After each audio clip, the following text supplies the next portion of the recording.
Before giving the floor to the chair of this session, we will view a short introductory video for the panel.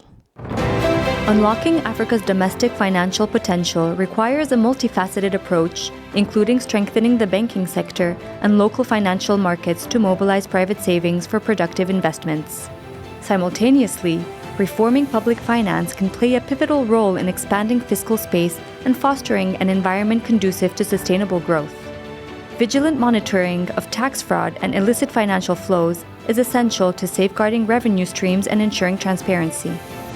Moreover, leveraging public-private partnerships within a robust regulatory framework can facilitate infrastructure development and spur economic progress. Finally, maximizing the financial potential of sovereign wealth funds presents a significant opportunity for funding development initiatives and enhancing long-term economic resilience. How can African nations strengthen their banking sectors and local financial markets to mobilize private savings for productive investments? How can public finance reforms be tailored to create more fiscal space and ensure efficient reallocation of public resources? What collaborative efforts are needed to enhance Africa's government's capacity to monitor tax fraud and illicit financial flows, ensuring transparency and accountability in financial transactions?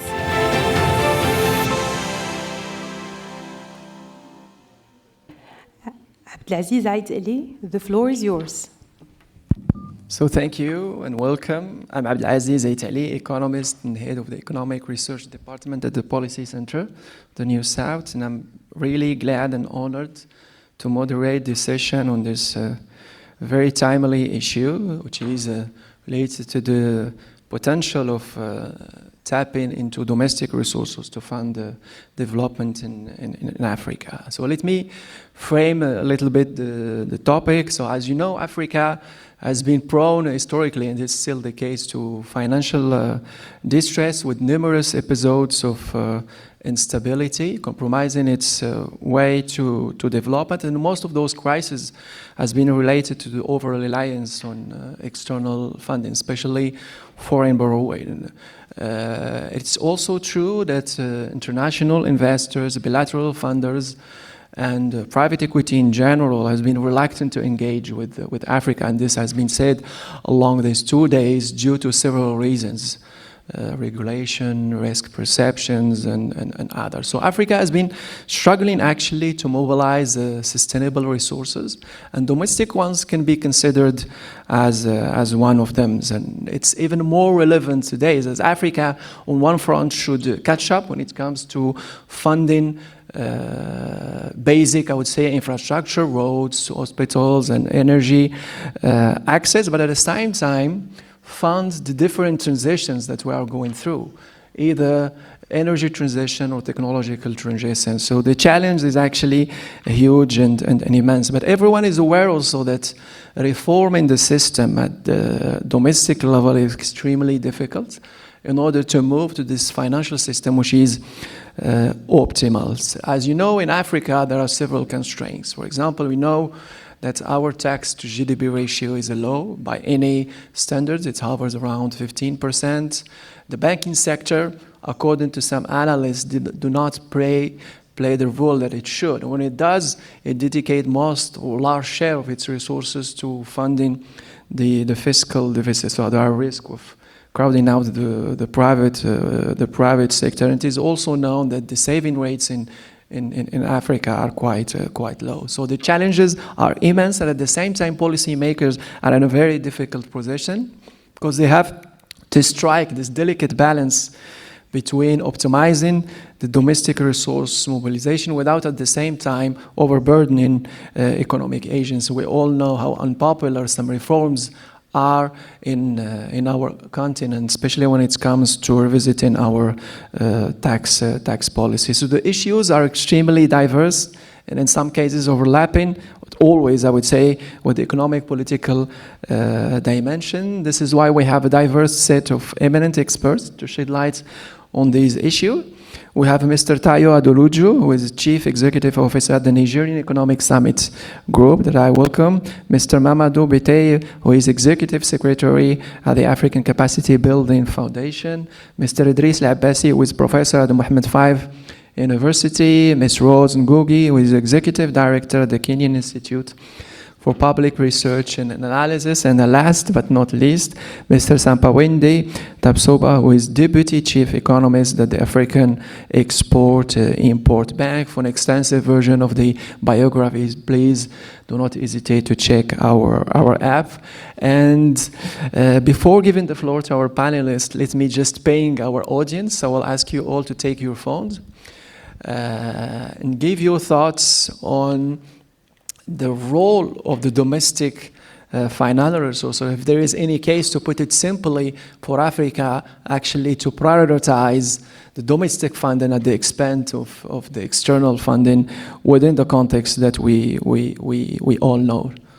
So please.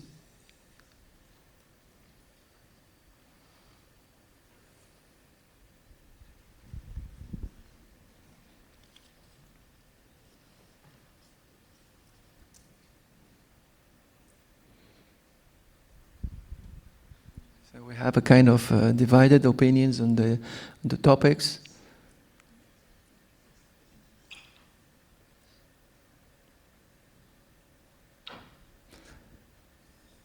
So people tend to agree that domestic resources are much more important, and the government and policymakers should do some kind of prioritization, but at the same time, a large share still think that this is a case by case. It depends on the cycle, on idiosyncratic factors related to the country. So opinions at the end are divided on this issue. So without any further ado, I will give the floor to our first panelist, Mr. Tayo Aduloju.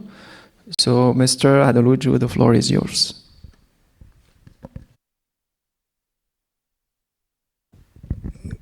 Good afternoon, ladies and gentlemen. I think the conversation this afternoon is crucial, and I would like to intervene in 5 areas and 5 key points. The first is the question of the political will for domestic resource mobilization, because I think the broad theory of change about it is kind of well understood. The second is, once we agree that we have mobilized the right amount of political will, what strategies are countries deploying to set up the DRM system that is unique to their specific needs and their own trajectory of growth. The third is then how the DRM system engages the critical stakeholders, taxpayers, private sector, mostly international investment, and institutions within the country that must work together to move stakeholders along the economic transformation trajectory. The fourth is ethos. DRMs work when the character of the reforms that drive them are exemplified by the institutions that are meant to lead. And the last is maybe potentially where the future can go. So let's start with the first one. Now, political will tends to be a very evasive concept, but it would be nice to put some meat behind it. DRM political will in Africa remains low. And the reason is it has been easier to do extractive type external revenue generation than focus on the hard work of building tax systems and financing systems in the banking sector that works for our people. And this requires a change in political motivation based on, I think, earlier sessions where the economic growth trajectory and ambitions of our country need to go. Unfortunately, short-termism, especially in the political cycles, means that politicians are solving for the easiest solutions in the short term. And this hard work of building resilient systems, for example, tax systems. You mentioned across the continent we had 16.5% tax revenue to GDP, lowest even among low-income countries from other regions. A big part of that is the system has been designed or has not been designed to win. Huge leaks and leakages through different forms of misinvoicing, on-invoicing, etc., and corruption. Poor systems capacity for compliance and audits, and a low taxpayer morale. Now, when you look at taxpayer morale, the studies are very clear. AFDB's study on tax morale to perception of political corruption shows that Africans in 36 countries basically have the same behavior. If they view their governments as corrupt, they want to pay less taxes, and they're unwilling to do so. 75% of them are unwilling to do so. Then you look at tax morale, right, to the efficiency of the system. Okay, a different study by the African Tax Research Network shows that I'm also unwilling as an African to pay for a very complex system that is inefficient and wastes my time. So there's a lot of work to just do in improving tax morale, for example, and there's a lot of political will needed to do so. Then comes the question of DRM strategy. What strategy will you run in your country? Is it more important to expand the tax net and raise the tax rate? Is it more important to expand the tax base and keep the tax rate fixed? These conversations, there's not a one-size-fits-all, but there are some equations to think about. The higher the distrust in the tax system, the lower the tough reforms you can do, the less likelihood in Africa you will get a pushback in terms of raising tax rates. Now, when you shift the amount of private capital from our countries that leave our countries for elsewhere in Africa or elsewhere in the world, they are of two types, of course. Illicit financial flows, which I wouldn't jump into, but there is legitimate capital leaving our countries for elsewhere. And here is the challenge. There are no well-defined tax incentives at scale that keeps capital in our countries, that allows the private sector to reinvest. And I think there was a big question this morning as to why on earth are private sector, African private sector companies not reinvesting in their own economies. A big part of that is misplaced incentives or pervasive incentives in the wrong direction. We just finished a review a couple of two or 3 years ago of pervasive tax incentives in Nigeria. In our estimation, 75% of the incentives were misaligned from economic growth. That doesn't help, right? Especially if you're trying to keep capital in your country. And this is then tied to ethos. And the big question with ethos is twofold. To the degree to which I do not trust the system to be responsible and responsive to the markets in a way that is effective, to that degree, if I'm a private sector entity, I won't keep my capital there, and if I'm a taxpayer, I won't pay taxes. And this kind of brings us to the last broad conversation as to how do governments and policymakers communicate a clear set of outcomes, for example, tax incentives that work and those that don't. And it normally comes down to a question of data. You hear questions like bring informal sector into the tax net. What's the size of the informal sector? Then you go into a guesswork. Then you ask a question, for example, of give them tax incentives and tax breaks. And you ask for what, how much, what do we get back, how long does it take for the tax breaks to translate into growth? 5 years, 10 years, 20 years, and you're short of data. The paucity of data when it comes to these big issues makes policy making on domestic resource mobilization tricky. The last is the transition and trajectory. The type of finance needed across most of our economies vary. We need tier one type finances, the type that work with microcredits, small businesses, informal sector, etc. And we need it connected in such a way that they migrate in a way for growth. There are many development finance institutions that could do better. But the fact is that most financial system strategy at the national level remains fragmented and broken, and that also requires political will. So let me stop there, but thank you for making time for me to make these initial comments.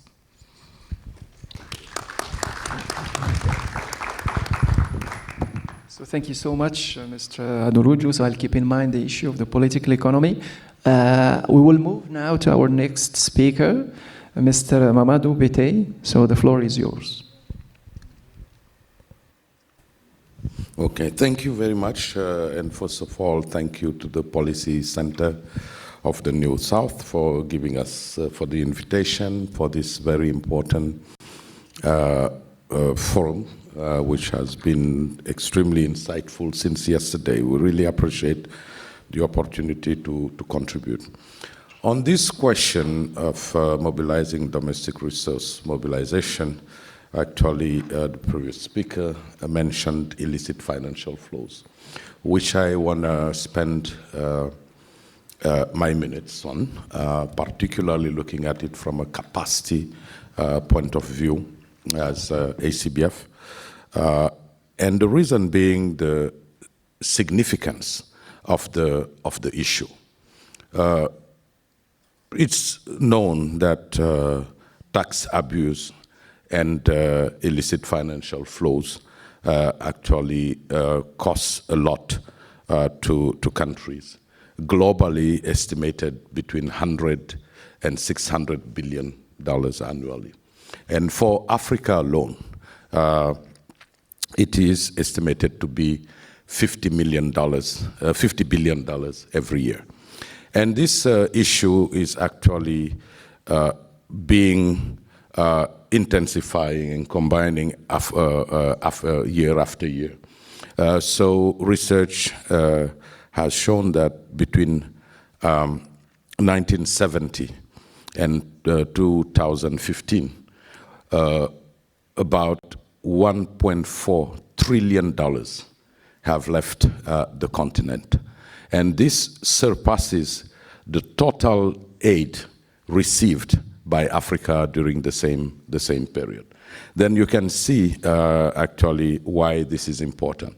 We've seen also that since the establishment of the high-level panel to report on illicit financial flows from Africa in 2011, we've seen a development of mechanisms actually in countries to try to curb it, but the outcome is very uneven from country to country.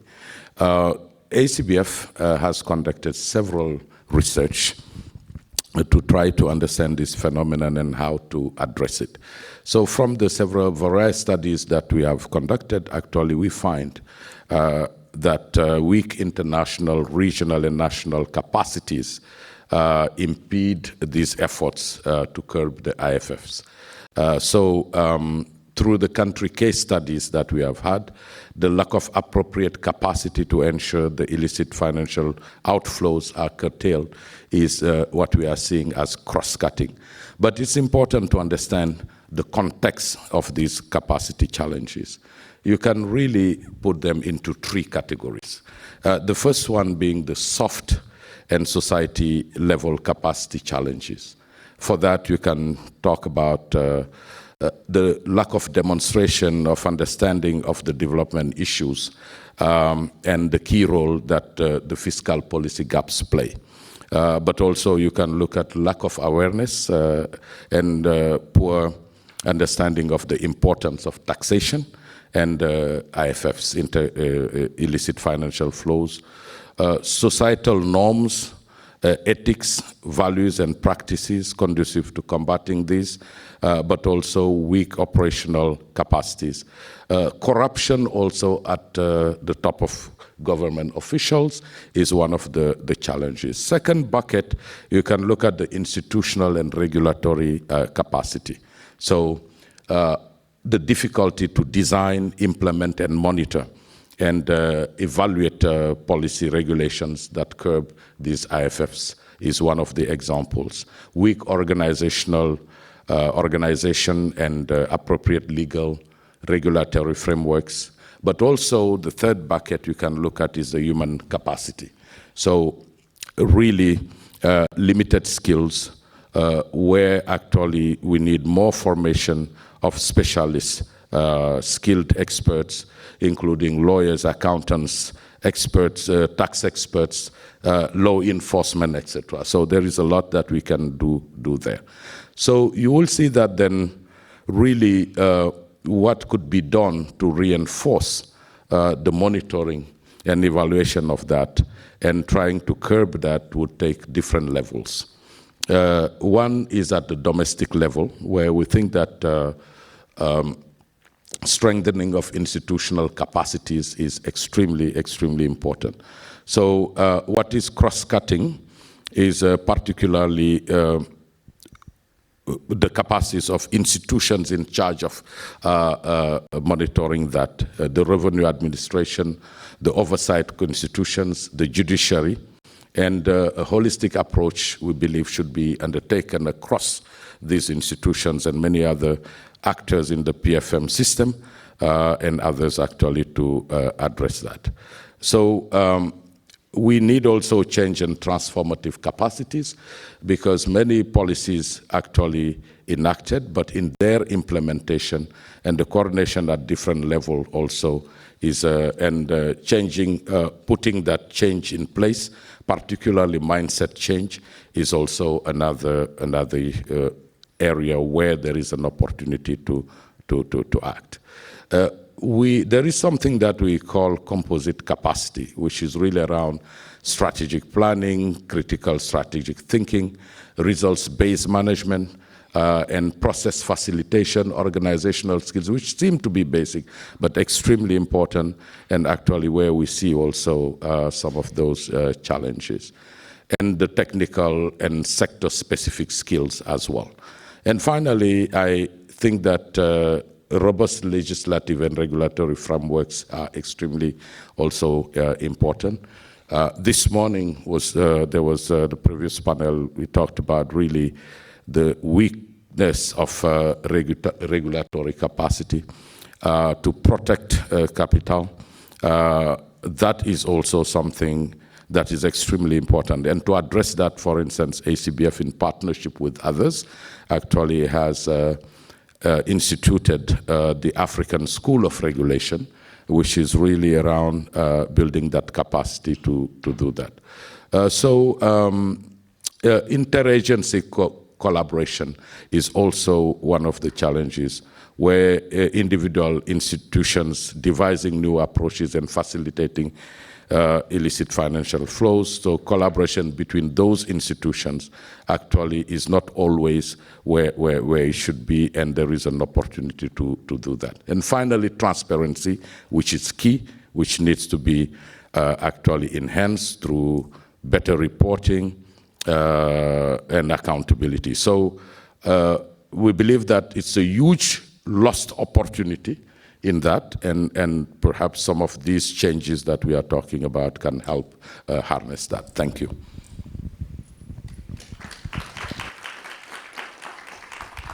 So thank you, Mr. Mamadou, for pointing out how complex the issue it is and the comprehensive approach that needs in order to tap into these resources and make sure that they play their role in funding development in Africa. So now we'll move to our third panelist, Mr. Idriss Abbassi, who is professor at Mohammed V University. So, Professor, the floor is yours.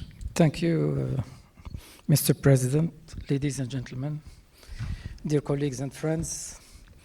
It's a privilege to join you at this second edition of the Africa Economic Symposium.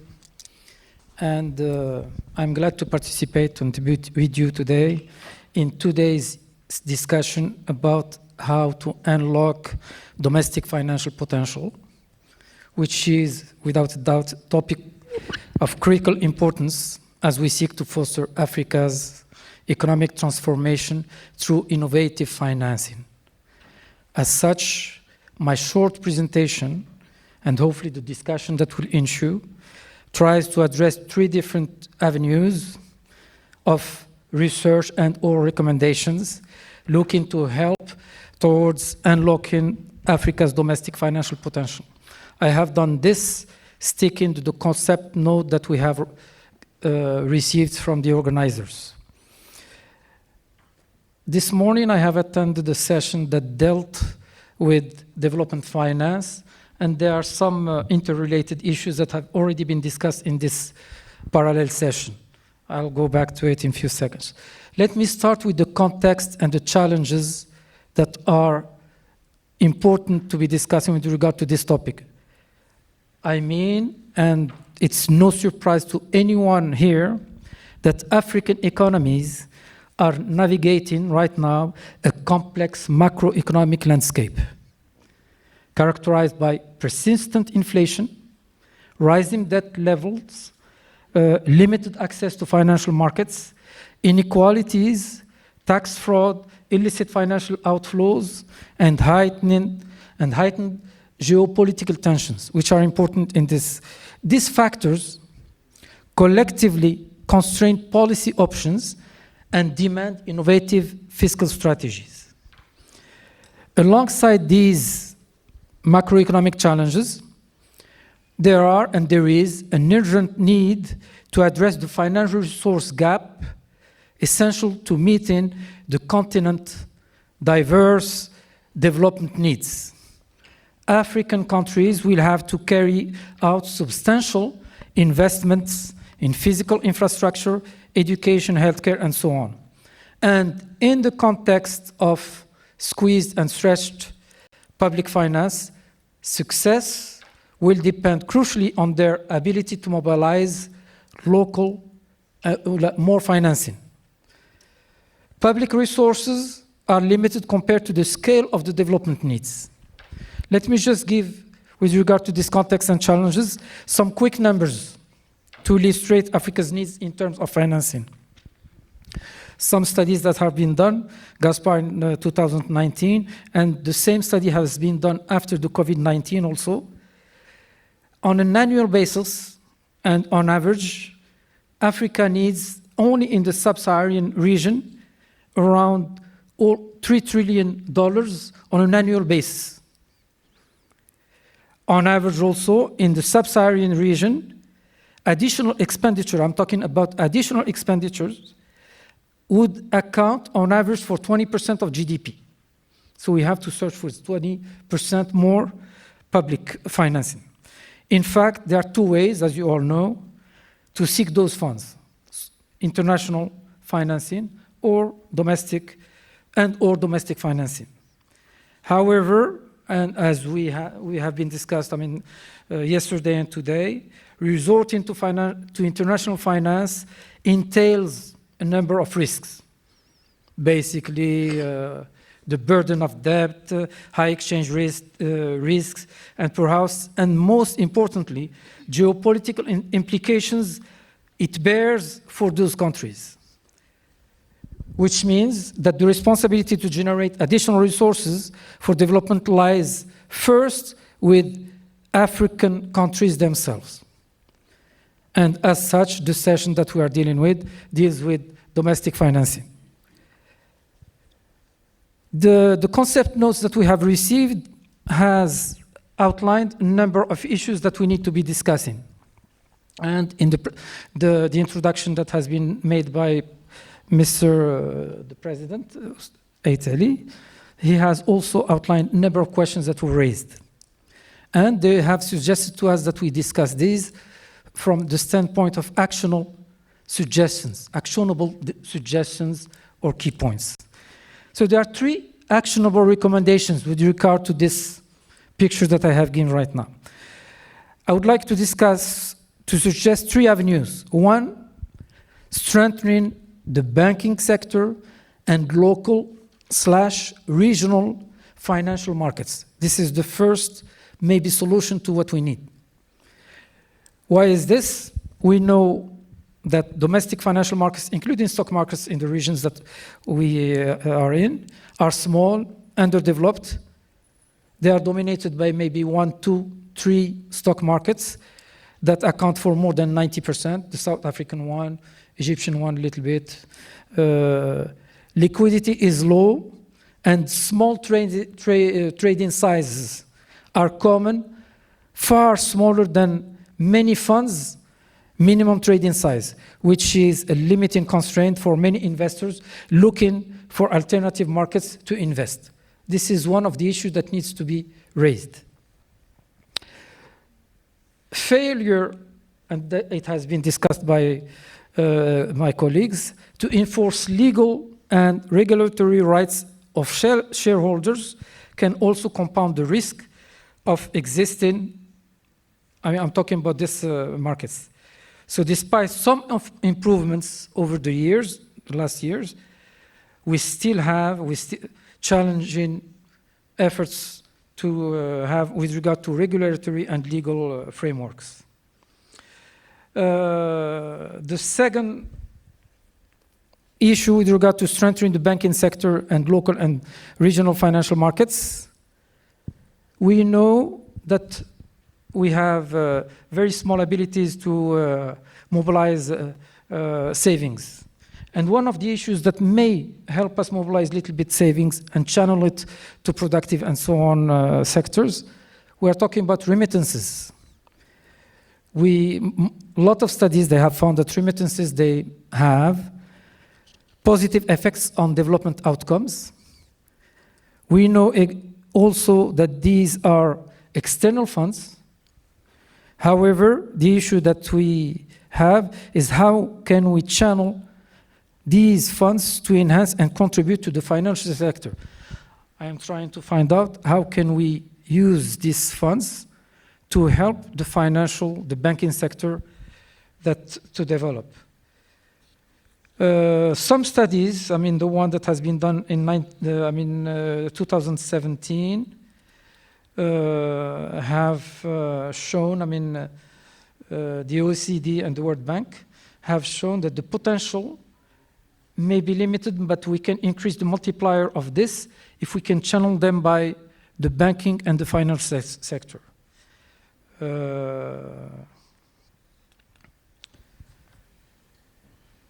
How can we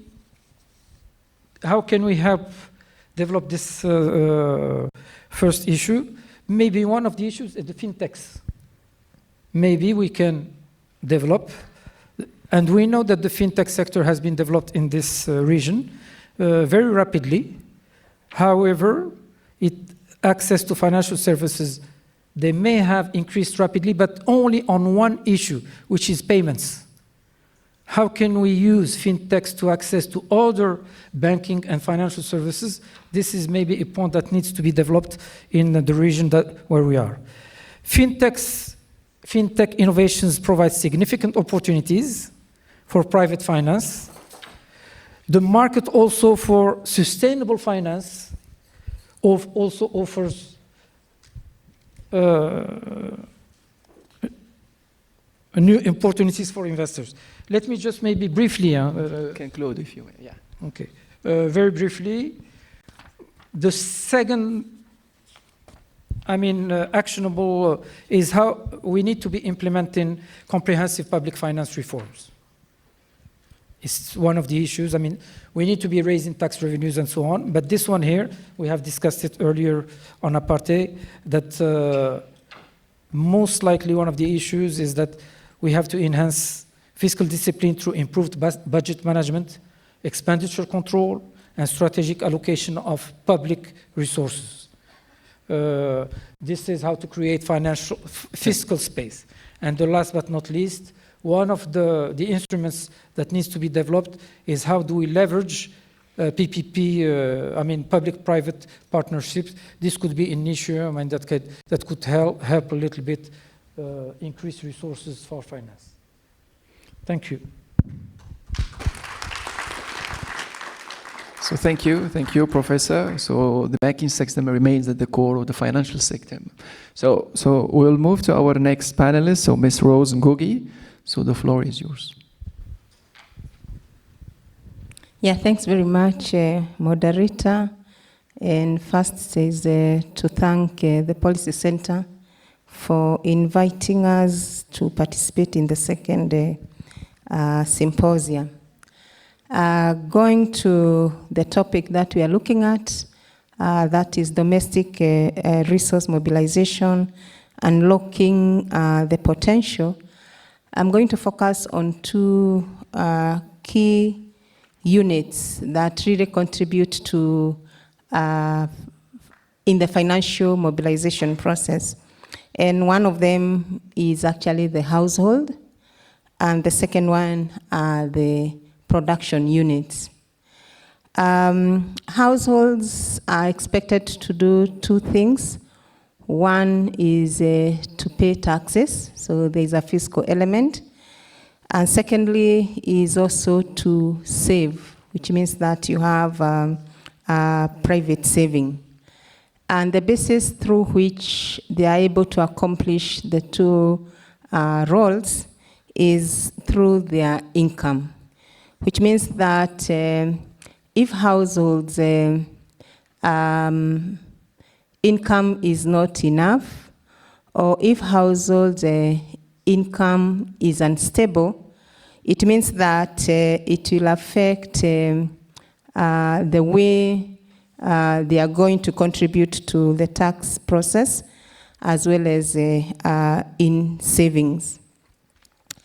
And therefore, for us to unlock the potential for households to participate effectively, one of the key things we need to focus on is actually a source of employment.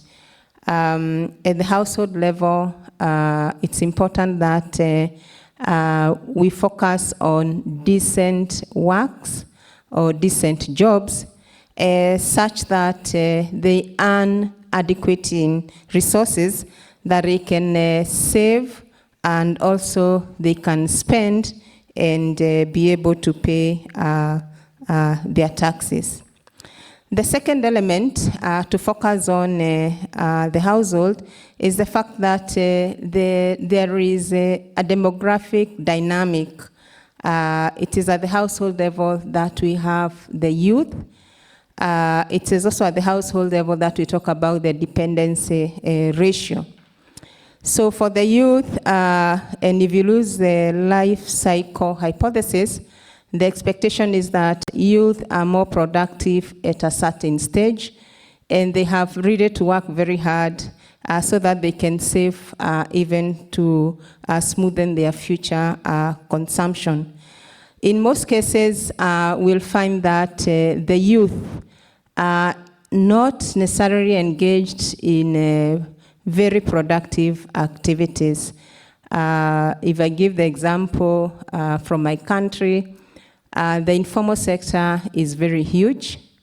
There's nothing wrong in the informal sector or being in the informal sector, but there's everything wrong being in the informal sector if you are working poor, because that inhibits the savings behavior. Secondly, at the household level, the aspect of dependency ratio comes in either because we don't have ability to cushion ourselves even when there are shocks to the households. For example, one of the studies that we did at my institute, we found out that most of the times when households are hit by a shock, they either tend to look for informal channels, either go to friends, or they sell the retro assets that they have. At the end of the day, it makes it very difficult for them actually to participate effectively in the savings process or mobilization of savings. Again, households will be looking for channels that are also reduce their transaction costs. I like what my colleague here has talked about fintechs. And with the fintech era, what you find is that a lot of it has gone into transaction, but at the same time to digital loans. And what you'll find, for example, in Kenya, we are very much worried because the youth with very little financial literacy find themselves with unbearable burden of these easy to get digital loans. And therefore, as we move on to the fintech technology, coming up with products that can facilitate savings become very critical. In the current government, we have one initiative. We call it a Financial Inclusion Fund or a Hustler Fund. This is in the context of the bottom-up economic transformation agenda. And the design of this fund was such that even the small borrowers can actually have access to the finance, but the minute you borrow, there is a certain small percentage for which you're expected to save. So each time you get into the system to borrow, you are also, a small amount is actually kept for saving. Such an initiative, if with a good governance system, maybe one may think about it as involuntary saving, but the fact that you've agreed to join into the fund means that you agree with the terms. It can actually promote savings behavior in the country. So the other side to look at is the farms. Looking at farms as production units. They could be households, they could also be manufacturing or any other type of a farm. And farms also, they are there to give taxes, but at the same time we expect them to save. They cannot do this if the neighboring environment is not taken care of. Right now, as we think about resource mobilization in our country, and we look at the private sector, we realize that without a booming private sector, there is very little you can do in terms of increasing the tax revenue, even if the tax rates were to go up. What would happen is if you keep increasing the tax rate, then you may find yourself on the other side of the lava curve. So creating an enabling environment that would promote private sector activities then becomes a critical intervention that the government needs to do. And then also there are new tools that one can think about, like balancing the aspect of carbon emissions. We have this aspect of carbon markets. It comes in as a channel through which you can actually see mobilization of resources. But again, the carbon market in the African region, it's at very early stages.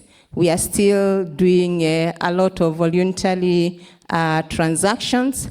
And in COP 27, I think, there was an initiative that came up to try and develop the carbon market in Africa and make them more market oriented. And the whole idea is to ensure that you are able to facilitate private sector with different channels for mobilizing resources, not just for them, but also for the government. Thank you. Thank you so much for this insightful presentation. So for the sake of time, I will move directly to our last panelist, Mr. Sampawende. Thank you, Mr. Moderator, and thank you for everyone for being here. It's a great pleasure to really be on this panel to share views on unlocking domestic financing. The nice thing to be last is that I can summarize whatever they said and stop there. But I will go beyond that a bit. Actually, what I would like to offer is mostly a framework. How can we see this domestic revenue mobilization and focus on part of it? Because there are a lot of elements in domestic revenue mobilization. To begin with, when you look at the landscape of domestic financing, there is domestic revenue mobilization. A lot have been said on that yesterday and this morning. I think I will skip that part. I will focus on the financing side, the debt side, which has been a bit undermined at some point. If you take the framework of a macroeconomy, it's about saving and investment. Whenever you are extra saving, that's good, you can finance your investment, but when you have insufficient saving, you need foreign. But let's focus on the saving that we have inside. It's about that one when we say domestic financing. So from my perspective, if you look at the data and you look at the debt data, you split them, actually domestic financing, domestic debt is a lot. I was going through some data a few days ago to prepare this panel. If you take data for Africa, selected Africa, it ranged from 17% in terms of domestic debt to 90%.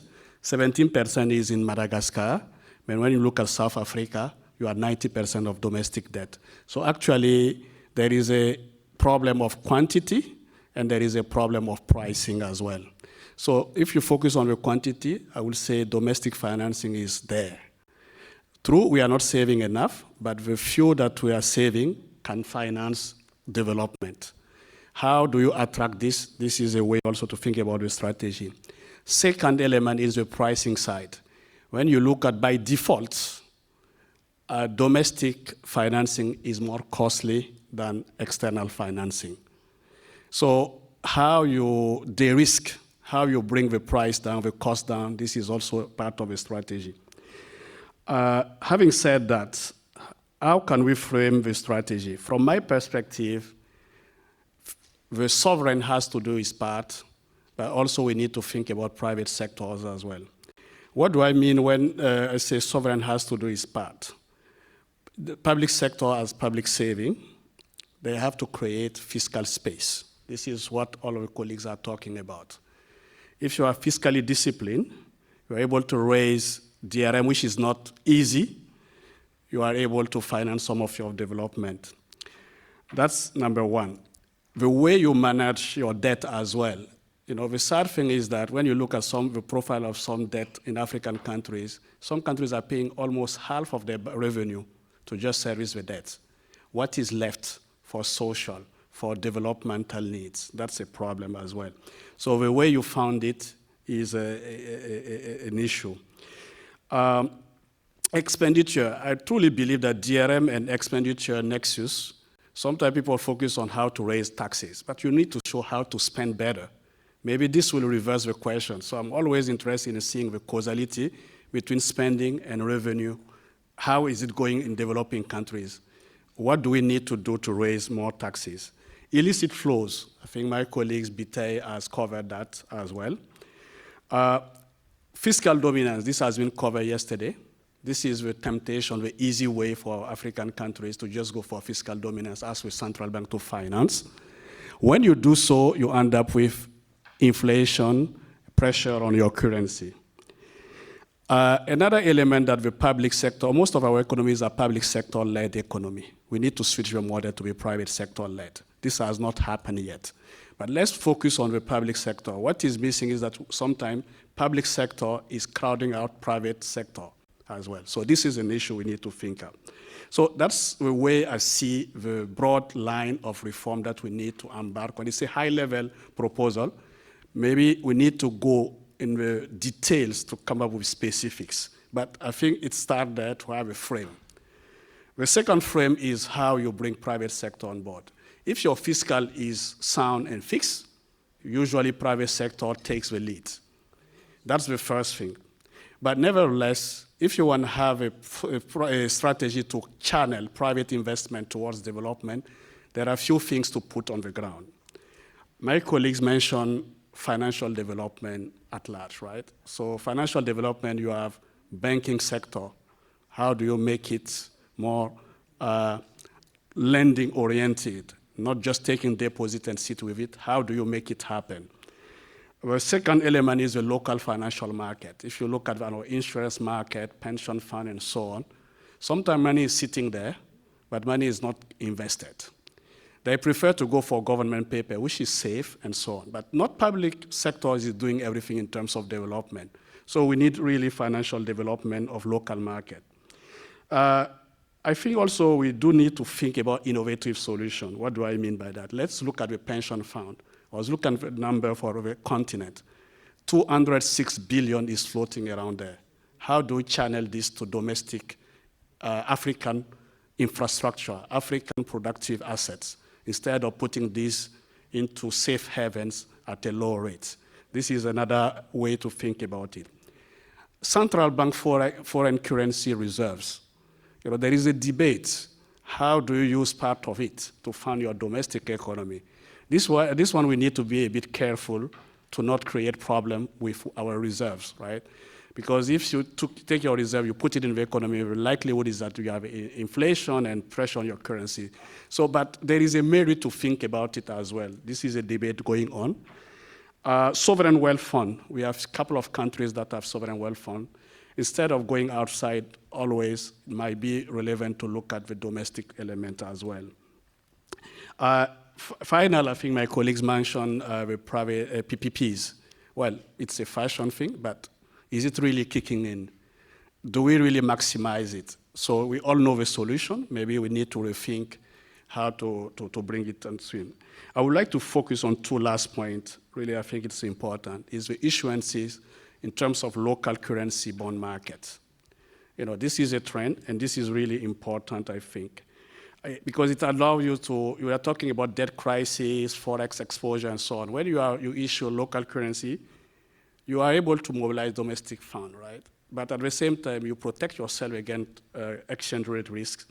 You diversify your funding because you are locally tapping into the capital market. And you enhance also the transmission of your monetary policy. This is a disconnect we have been seeing in the last years in Africa, how monetary policy is inefficient. And one element I will also share is integration. I think people undermine this. If you take the WAMU, West African Monetary Union countries, since it's the currency union, when Burkina Faso issue, for instance, the same domestic currency, local domestic financing, we consider it, it's tapped into the regional market. So this is a way to also expand the depth of your local market for financing. So integration, it's a longer term, but it's important. Last one, I think its role as a DFIs, I have to say some words about my job as well. What is the role of DFIs? Maybe just focus on the African ones. Sometimes we undermine the power of those institutions. A few months ago, I just compiled the assets, balance sheet, ended up with a number of 108 billion. That's what our African GFIs, regional ones, are doing. So it's a significant source of money that we can leverage to de-risk all of these local and domestic instruments to be able to finance productive assets. And last one, in terms of Afreximbank, what we have done, we try to push this local currency borrowing. We issued recently, launched the project in Nigeria, the Naira Note program, which is about 300 million to de-risk, to avoid the exposure to the local industries, to the forex. So this is the way to go, I think.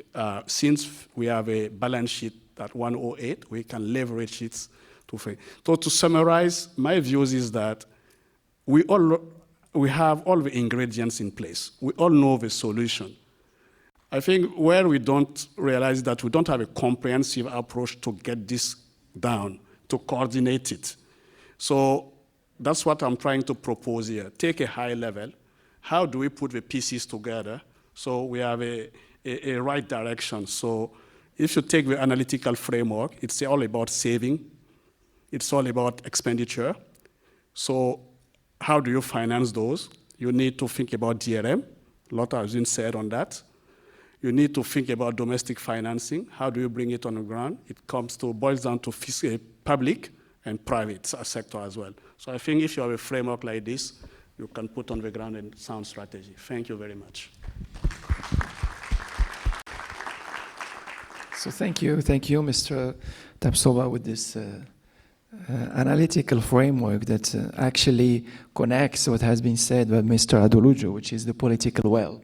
that he was talking about. So now we will open the floor. We'll ask our audience to share their questions. So we have one question over there. So I'll ask you, please, to be brief, and then we have another one over there. Hello, Professor Nadia Moti, University Mohammed V.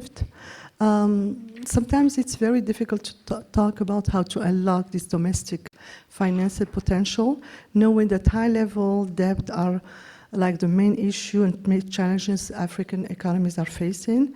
For instance, Zambia is navigating a debt to GDP ratio that scored past 70% in recent years, according to the January 2024 report.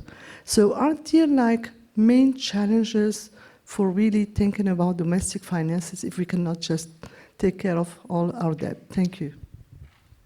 Thank you. So we have a question over there. It's not a question, but a contribution. Please introduce yourself first. Yes. Mohammed Hamidouche, former director of the African Development Bank and vice president in charge of decentralization. I was regional resident representative in Senegal, and in terms of resource mobilization, we did something that was very innovative, both in Senegal and in Cabo Verde. Can you please speak up a little bit? Yes. Okay. So in Senegal, nous avons... In Senegal, we've done some topographic reviews of the land reserve in Senegal in 22 cities. We realized that in sub-Saharan Africa, less than 1% of the land reserve and that property have an actual deed. And so we deployed a plane from Canada and we flew over 22 cities in Senegal, and we did a topographic review, and we've sent a team at the time where the Directorate of Debt Management and Public Property was managed by the Prime Minister and this enabled to generate significant resources for the Senegalese treasury. We replicated this experience in Cameroon, and there were excellent spin-offs. And so I compel the authorities in Africa to conduct a similar exercise in order to allow people to have land title deeds in order to raise the capital. As for the mobilization of domestic resources, we tend to forget the role of the diaspora. We have 200 million people that live throughout the world and that are part of this category, part of this diaspora. By 2030, they are expected to transfer $5 trillion to their respective countries. 80% of these resources are sent to rural areas. In Morocco, in 2023, the Moroccans living abroad, so Marocains résidant à l'étranger, transferred $1.6 billion in remittances, which represents 8% of the Moroccan GDP. We have many solutions in Cape Verde, for instance. Diaspora, in Cape Verdean diaspora have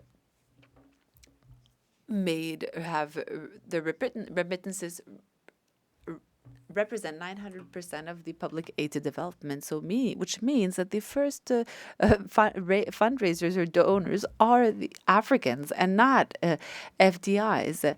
And I would like to conclude by saying that FDIs are geared to about 4 or 5 countries among the 54 in Africa, and they tend to focus on the 4 or 5 main sectors: energy, telcos, and infrastructure. And my final remark is that everywhere in Africa there are new regulations on local content, and multinationals that invest in the energy sector, for instance, are imposed to hire local companies to contribute to these mega projects. This was done by Mauritania, Senegal. But where we do need to proceed with caution, and please, I apologize for taking the floor this long, but when we welcome investors in Morocco or elsewhere in energy. Well, we signed 20-year agreements telling them that when we'll start extracting oil or gas or gold, well, you will restore it to the state as part of the PPP that was signed, so 25%. In some countries, it's only 5 or 12%, and the rest is taken away by these companies. The question should have been, how much will you be investing? So take your money back. If you've invested 100 billion, you're authorized to recover that 100 million, or we will share the profits, or we'll find a fair approach. But the business model today is absolutely unacceptable, and it must be changed. Thank you.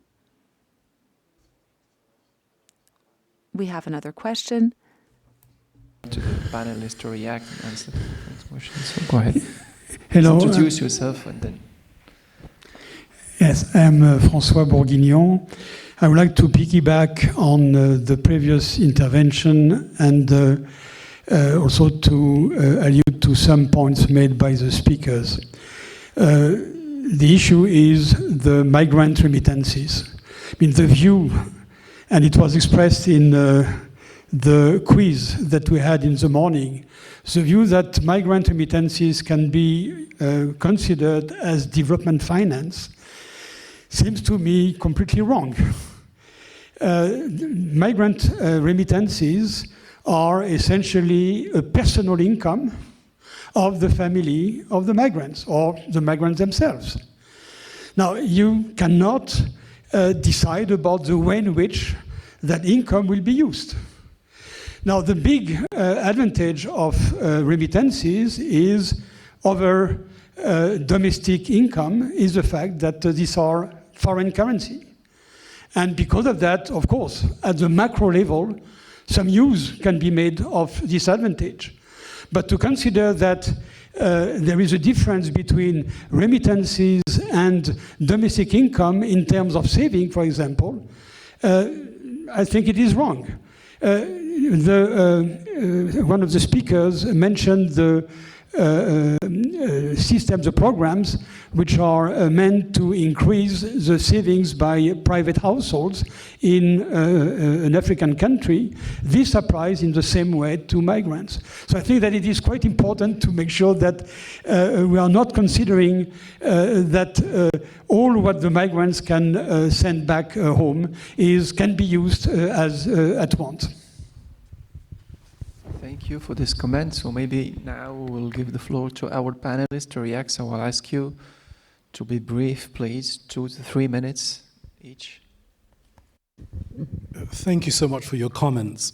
I think the first thing to note is that Africa's real potential is in its untapped assets, but those assets are poorly governed with very poor strategies for how to deploy them.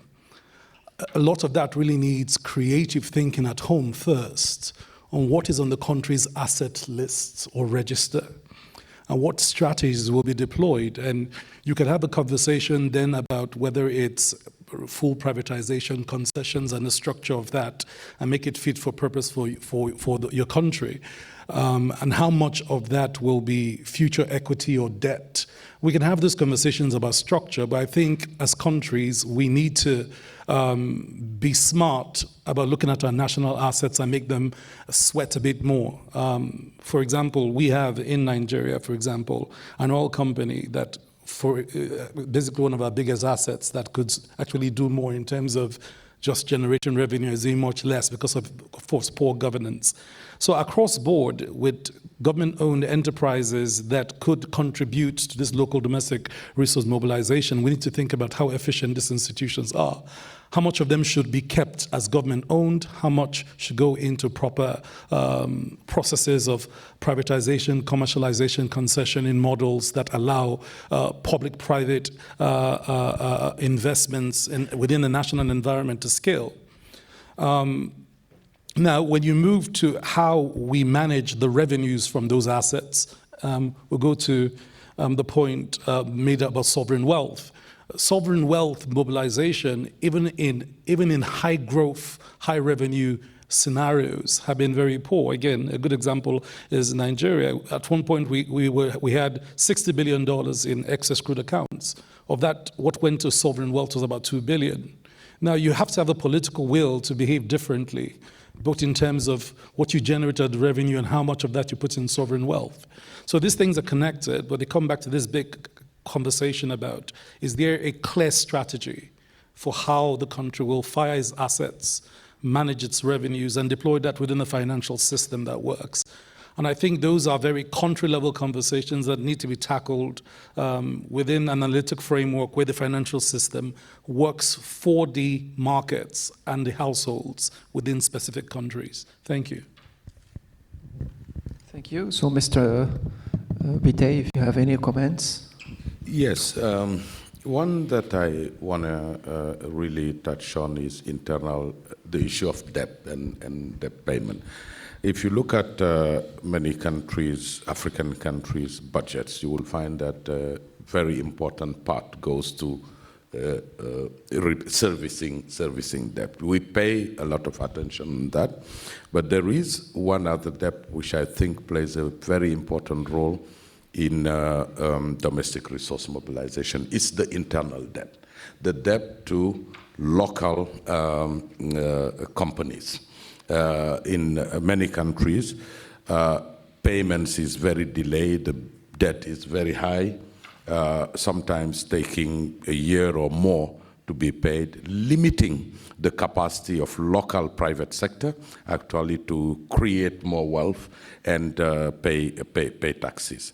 One more point, I think that is important to pay attention to. One more is actually tax breaks and the promotion of very attractive investment policies that actually put the countries in a competition, sort of competition to the bottom. Each and every actually lowering taxes, providing very big and large tax breaks to, especially in the extractive sector, reducing thereby significantly potential actually resource mobilization. So overall, I think also in terms of capacity, I should mention the importance of soft skills in taxation. Oftentimes, the capacity building tend to focus on technical skills, whereby technical skills are important, but the soft skills also are very important. What do we mean by that? That means the type of leadership that reinforces actually the sentiment of taxpayers that the social contract actually is being fulfilled in the other side as well. And this means transparency, inclusivity, different ways of engagement with taxpayers, and also accountability around that. So those are areas also where we see a huge opportunity for improvement.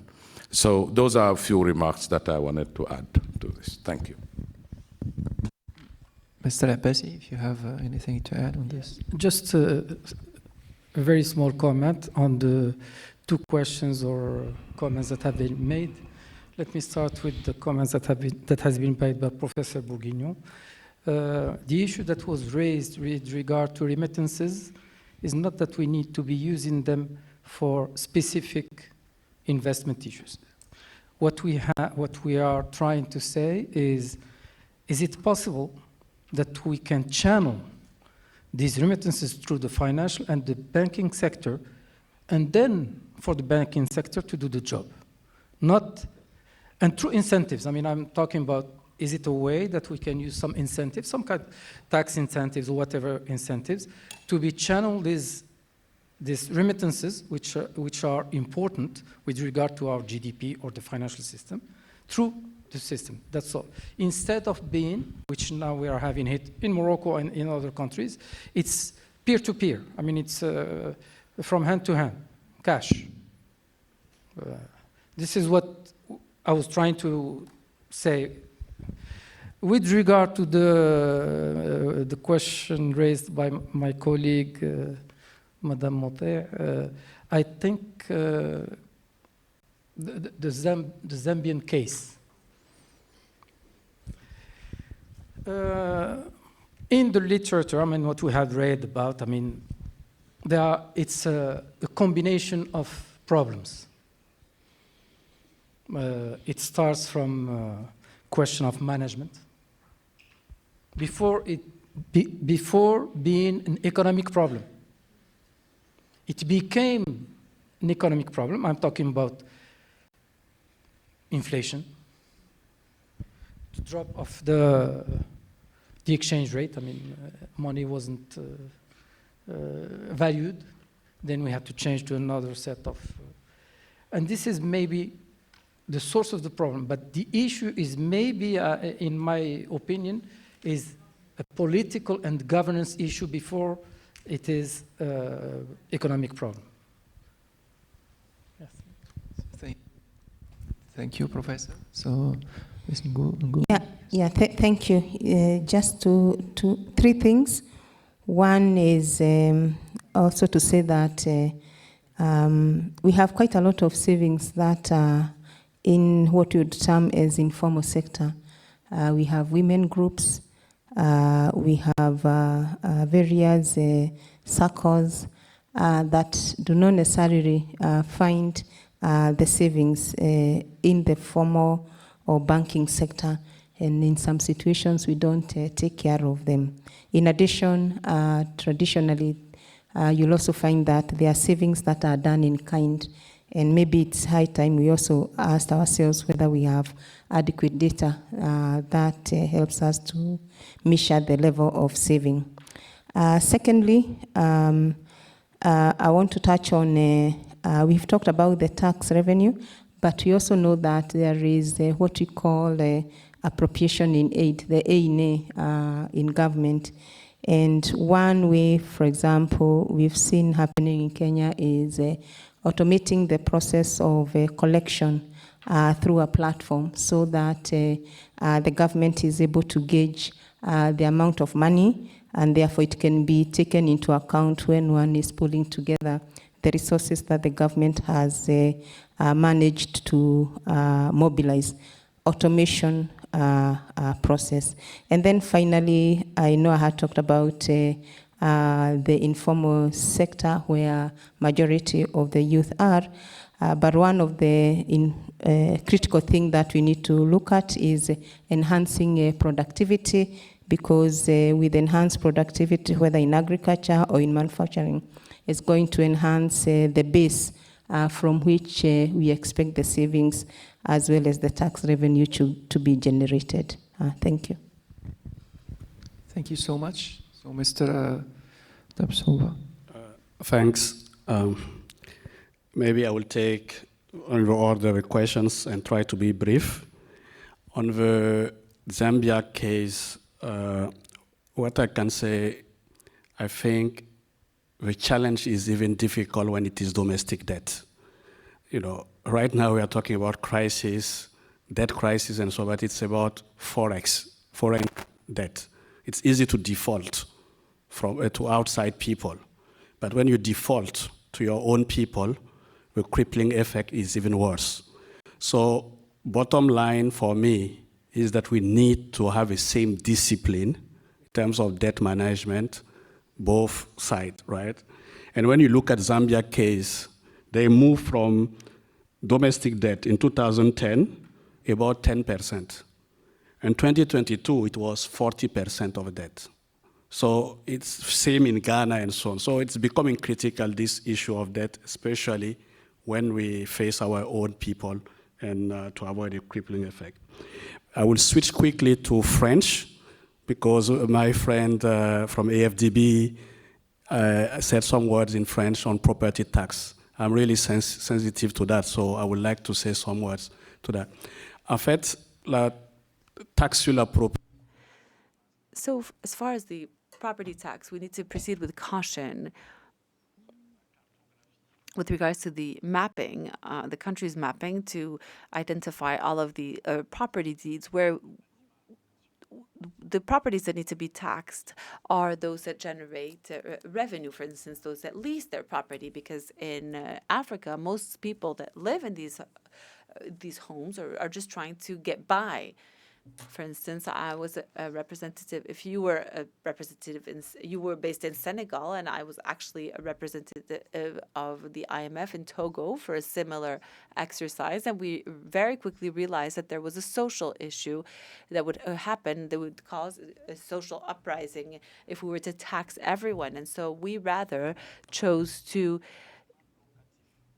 identify the rental property and to make a distinction when we talk about taxing housing or property. Remittances, I tend to agree with Professor Bourguignon that, remittances comes for a reason, and mostly it's for survival, to help our the migrant people inside. So true, we want to see at the macro level how to channel this to productive asset development and so on. But at the end of the day, it's about survival or basic consumption, personal income.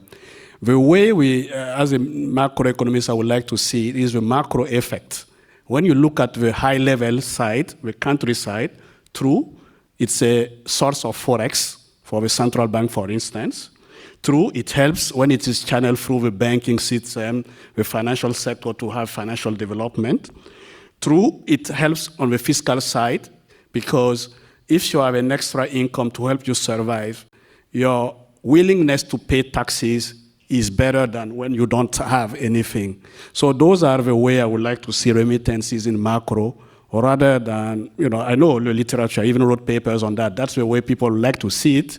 But when you go to the micro side, bottom-up approach, you realize that you have to distinguish the personal motivation that people are sending their money and also the macro effect when it comes in the country. That's what I want to add. Thank you. Thank you so much. I couldn't help myself react to the comments on remittances. I'm a moderator, I'm not supposed to do it, but I will react. For the case of Morocco, for example, remittances, as I said, it's about 8% of GDP, and I go the same vein as a professor to say that over half of it does not fuel consumption, but actually it's a saving that goes to be invested in the construction sector. So I think by providing the conducive, and as you said, the enabling environments through facilitating access to the financial system, by providing the financial vehicles, I think this could serve in general the funding of development. It's still not the most important resources on which we should leverage, but I think this is an option. This is 2 to 3% of GDP annually that could serve if well channeled, as I said, with the conducive environment, could be invested in other sectors much more productive than the construction sector. And on this, I think we will conclude. So let me extend warm thanks to our audience, to our panelists also for their insightful presentation, and thank you so much.